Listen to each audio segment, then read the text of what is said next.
नमस्कार दोस्तों, आपका स्वागत है हमारे YouTube channel MP basic info पर। आप चैनल पर नए हैं तो चैनल को सब्सक्राइब जरूर करें।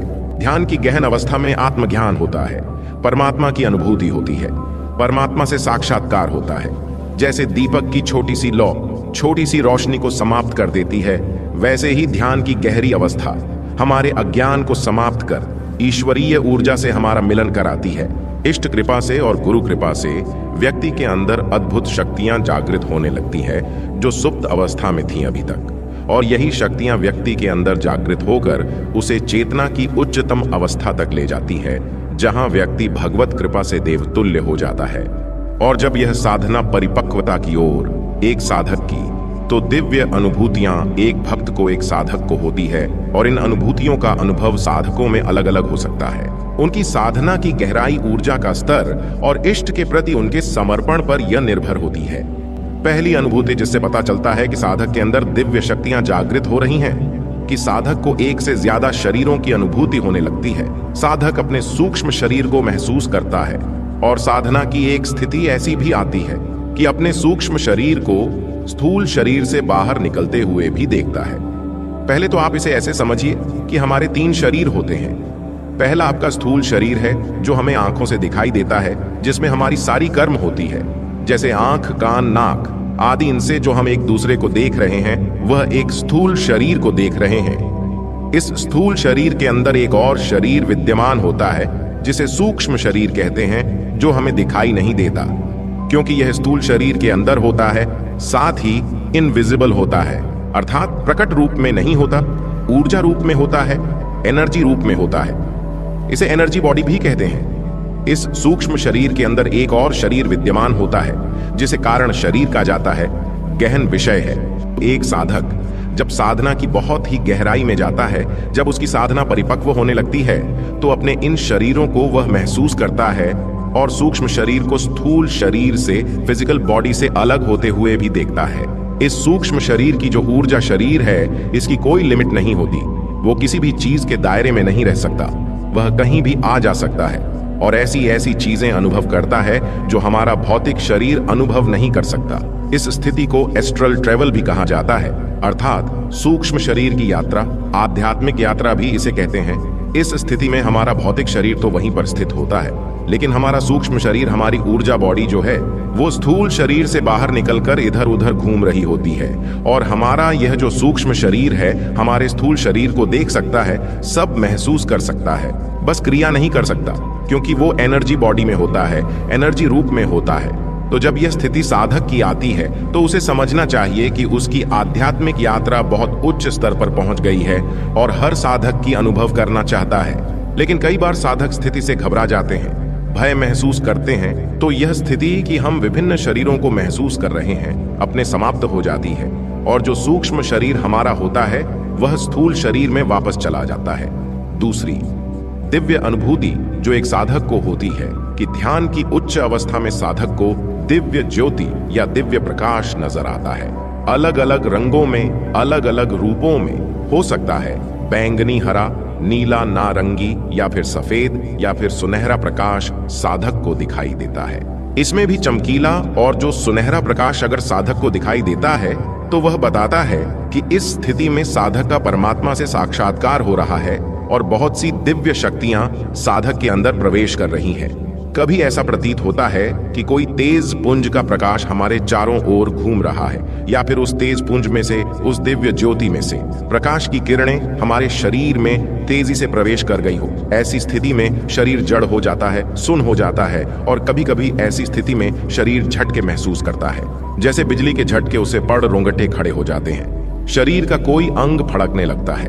कभी ऐसा होता है कि असंख्य तारे या प्रकाश बिंदु एक साथ जगमगा उठे हो। दोस्तों, यह क्षण दिव्य अनुभूति के क्षण होते हैं, परमानंद के क्षण होते हैं। कभी आज्ञा चक्र में या सहस्रा चक्र में सूर्य की तेज रोशनी घूमती भी प्रतीत होती है, और कई बार इतनी तीव्र होती है कि साधक उसकी तीव्रता को, उसकी ऊर्जा को सहन नहीं कर पाता है, और साधक की तंद्रा टूट जाती है।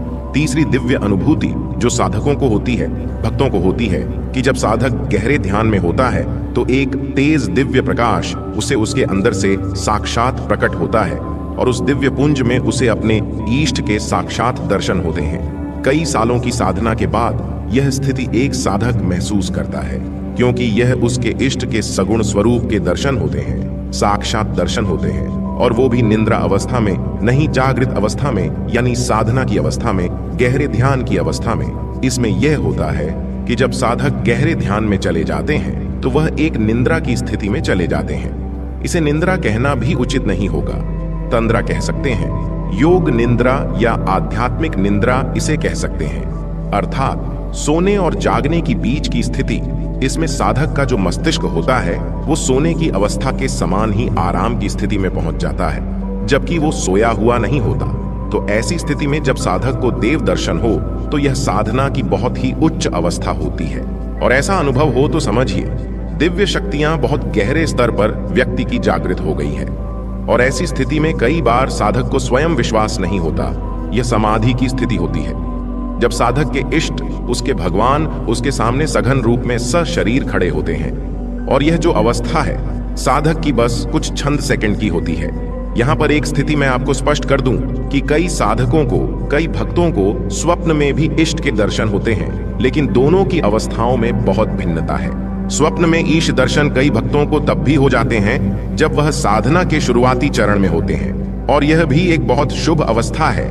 लेकिन जागृत अवस्था में ईश के दर्शन होना योग, निद्रा में ईश के दर्शन होना और शरीर दर्शन होना, ये विरले साधकों को हो पाता है और कड़ी साधना के बाद हो पाता है। और यह तब हो पाता है जब हमारे जीवन का एक एक पल, हमारा संपूर्ण ध्यान हर समय अपने ईश्वर के चरणों में होता है। चौथी दिव्य अनुभूति। इस बारे में बात करते हैं कि शरीर बहुत हल्का महसूस होता है। जैसे जैसे हम साधना की परिपक्वता को प्राप्त करते हैं, बिल्कुल रुई की तरह हल्का हो जाता है।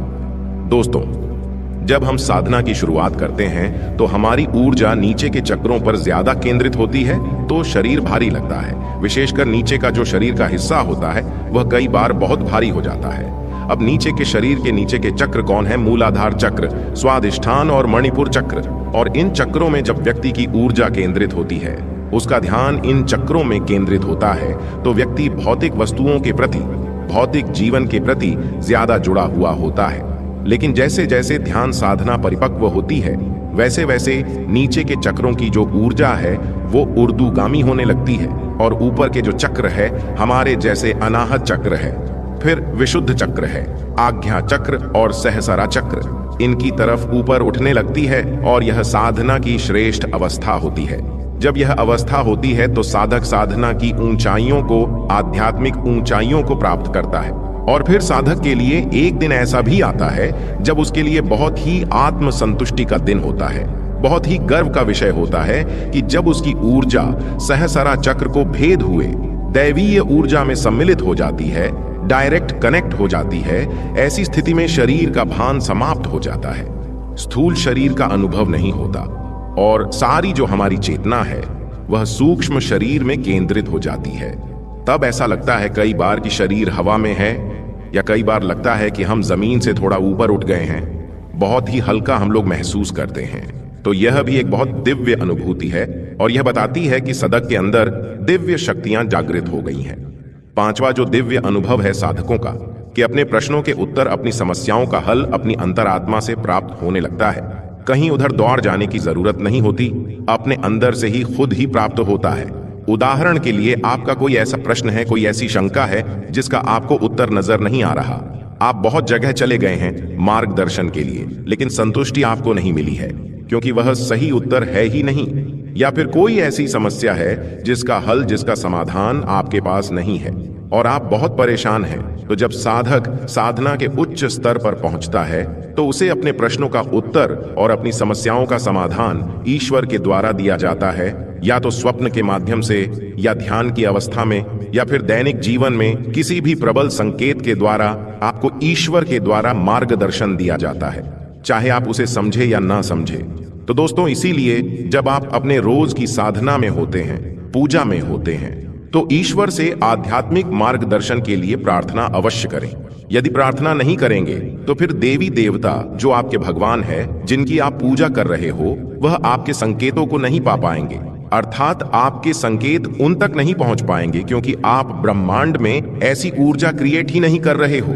तो जिस दिन आप ऐसी ऊर्जा उत्पन्न करते हो, स्वयं भगवान से प्रार्थना करते हो कि हे प्रभु, मुझे समस्या का समाधान बताए या मेरी जो भी यह जिज्ञासा है इसे शांत करें, तो निश्चित रूप से कुछ ही दिनों के अंदर आपको किसी न किसी रूप में अपनी समस्या का समाधान, अपनी जिज्ञासा की शांति किसी न किसी प्रबल संकेत के द्वारा आपको अवश्य होगी। दोस्तों, वीडियो को यहीं समाप्त करते हैं। यदि वीडियो अच्छा लगा हो तो चैनल को सब्सक्राइब और वीडियो को लाइक जरूर करें।